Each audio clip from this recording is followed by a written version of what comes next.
Hello, good afternoon guys. So, ang ituturo ko ngayon is paano natin gamitin yung PipSense, yung tinatawag nilang traffic shipper. Yung traffic shipper guys, ito yung nagko-control ng bandwidth. Nilagyan mo ng upload 5 Mbps, download 10 Mbps, 20 Mbps, and so on and so forth. So, let's start.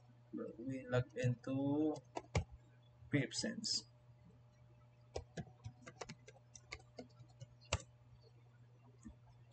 So, pag nakalagin ka na kayo sa guys, PipSense. So, punta kayo sa firewall. Mayroon nakalagay dito, traffic shipper. May ginawa akong kaninang traffic shipper. Ito na yun. So, pakita nyo sa inyo tapos i-remember ko to kung paano ko ginawa. So, una, click ko yung 1. Ito yung upload. So, nilagyan ko ng 5 Mbps. Dito sa LAN, mayroon ding download na 5 Mbps.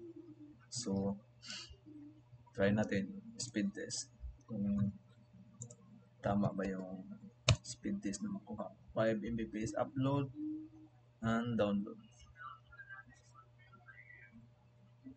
Sana yung workstation ko dito guys, Windows 10. Lahat ito nasa VMware.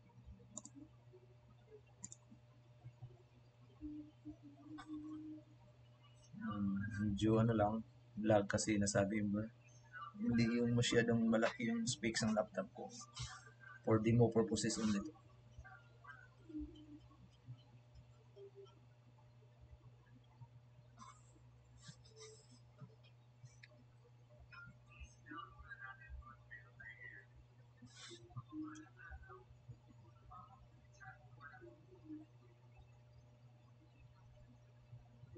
Alright. Upload.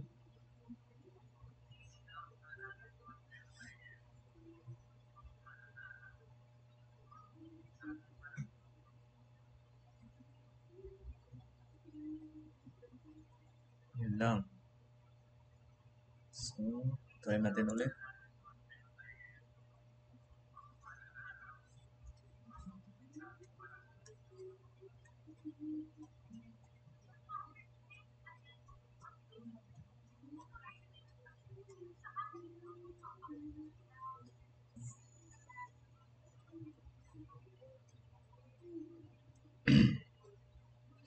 Alright.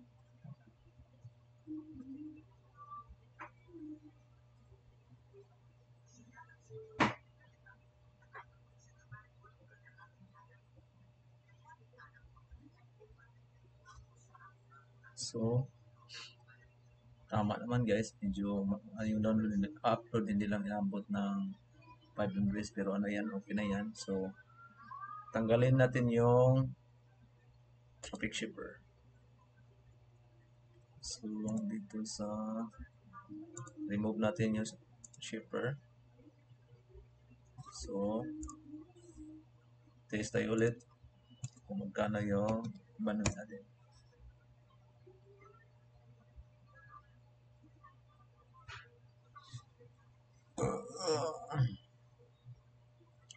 Magkano man o hindi magkano kung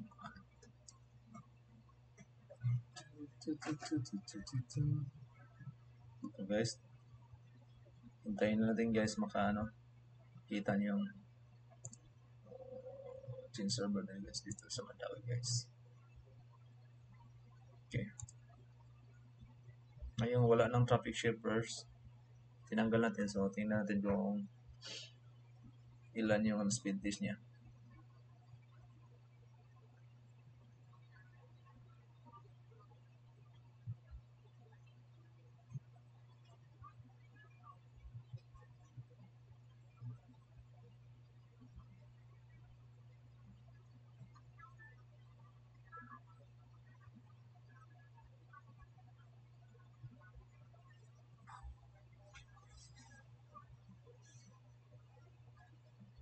Alright, try natin ulit.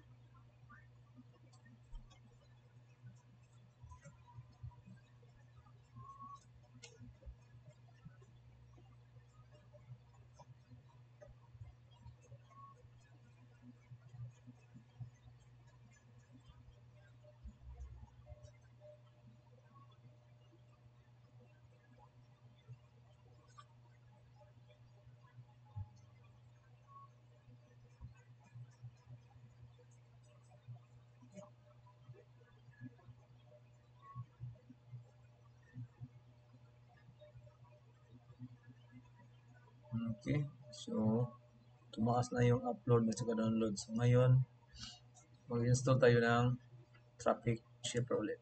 So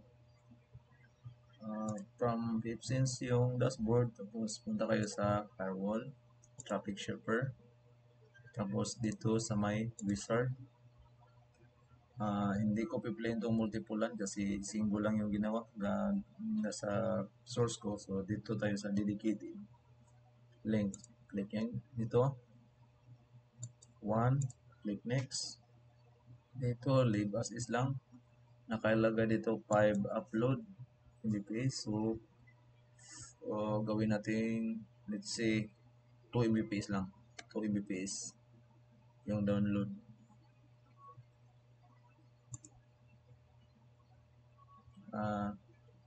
Download 2 pa rin.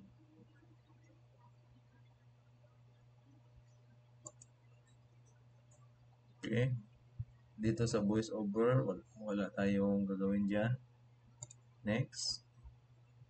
Penalize IP address, wala lang, yung ano lang to, yung kung gusto mong gagawin to, so check mo lang, tapos yung MAC address or IP address ng yung mahilig pag download, so ilagay mo dito, tapos lagyan mo ng bandwidth na 10 to 20%, so 20% of your bandwidth, yun lang ang makukuha niya, so hindi mo na tayo dyan. Next. Dito sa peer-to-peer, pwede mo rin yung dito mayroong BitTorrent, pwede mo i-check. Ikaw nang bahala kung ano yung gusto mong lalagyan ng traffic shippers. But for now, leave as is. Next. Ito, network games. O kung gusto nyo i-prioritize yung network games, pwede nyo itong enable. Tapos, dito, yung mga games na gusto mong yung sa lagay mo sa traffic shippers na ma-prioritize mo. Dito lahat ito. So, wala tayong gagawin dito. Next lang. Next, dito sa 6, remote. Lahat nito, default priority, messenger. Ito, pwede nyo yung mag-change dito kung gusto mo. But for now, leave as is. Next. Alright. Finish. Reload. So, done. So, punta tayo dito sa traffic shipper. Nandito na yung ginawa natin traffic shipper. So, kanina, tingnan natin yung naka 2. Tapos dito sa LAN, 2 ulit. So, ngayon, test natin yung bandwidth. Speed test.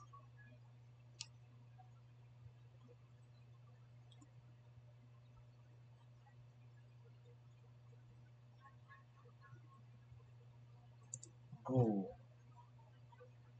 Set up natin yung 2 Mbps upload, 2 Mbps download. Tingnan natin kung gagana ba.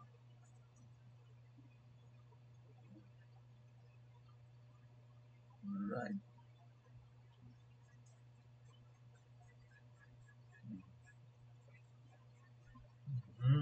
Yun.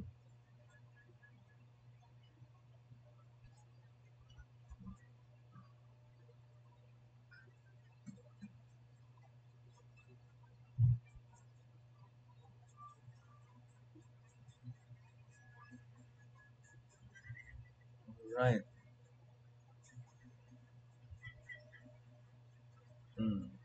So, ibig sabihin, gumana yung sinitap natin na traffic shipper. So, pwede natin palitan to. Let's say, 10 Mbps. Save. Apply. Dito sa 1. Click lang, 10 Mbps. Save. Apply. Yung dito guys, yung sa 1 guys, ito yung upload. Dito sa LAN side, ito yung download. So, tingnan natin guys. So, let's try again kung tataas ba yung upload at saka download to 10 Mbps.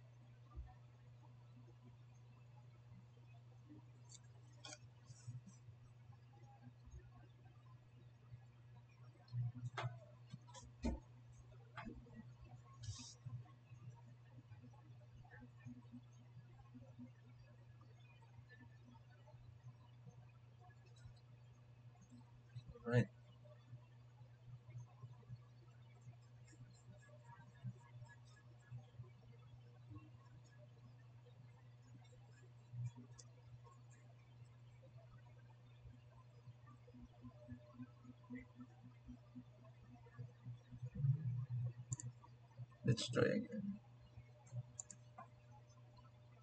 One more try.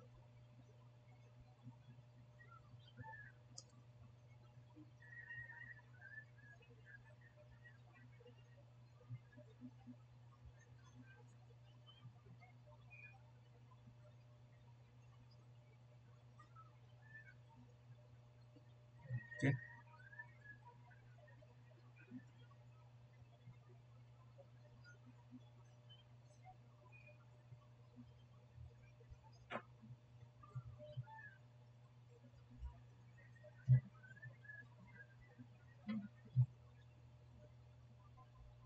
Parang dyan lang siya guys. Yun lang guys. Wala nang iba. Alright. So yun lang po. That's it for now. Thank you.